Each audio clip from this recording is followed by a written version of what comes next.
வணக்கங்க. இன்றைக்கி நம்ம கில்லு வத்தல் தான் ரெடி பண்ண போகிறோம். சின்ன வெங்காயம் இதுலேயும் கில்லு வத்தல் போடுவோம். இன்றைக்கி வந்து வெண்பூசணியில் தான் கில்லு வத்தல் போட போகிறோம். வேப்பம்பூலையுமே கில்லு வத்தல் பண்ணி பார்த்தோம். ஒன்றும் பெருசாக ஒரு கசப்பு தெரியல.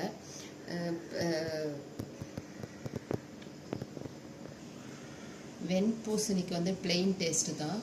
ஆனால் இதில் வந்து கூட வந்து பச்சை மிளகா ஆட் பண்ணுறதால நம்மளுக்கு வந்து டேஸ்ட் வந்துட்டு நல்லாவே இருக்குங்க. யூஸ்வலாக வெண்பூசணி வந்துட்டு உடம்ப டீடாக்ஸ் பண்ணுறதுக்கு யூஸ் பண்ணிக்கலாம். சன்ட்ரை பண்ணுறதால அதில் வந்து சத்து இருக்குமான்னு பார்த்தீங்கன்னா ஒன்லி வாட்டர் கண்டென்ட் தான் மெயினாக வந்துட்டு எவாப்ரேட் ஆகும். அதனால் விட்டமின் சி கண்டிப்பாக குறைய தான் செய்யும். மற்றபடி மற்ற மினரல்ஸு ஃபைபர் எல்லாமே அதிலே ரீட்டைன் ஆகும். சிலருக்கு வந்து வெண்பூசணி சாப்பிட்டா கோல்டு பிடிக்கும்ன்ற மாதிரி நினைக்கிறவங்க இந்த மாதிரி கூட ட்ரை பண்ணி பார்க்கலாம். இதை மட்டும் நாங்கள் நேற்று ஈவினிங்கே ரெடி பண்ணி வச்சுட்டோம். இந்த கஞ்சியை மட்டும் நைட்டே ரெடி பண்ணி வச்சுட்டோம். இதுதான் வந்துட்டு அன்ப்ராசஸ்டு சீ சால்ட். இதை சால்ட்டு ஓமம் போட்டு நைட்டே குக் பண்ணி வச்சுட்டோம். இப்போ இதில் கூட பச்சை மிளகாவும் நைட்டே ஆட் பண்ணிட்டோம்.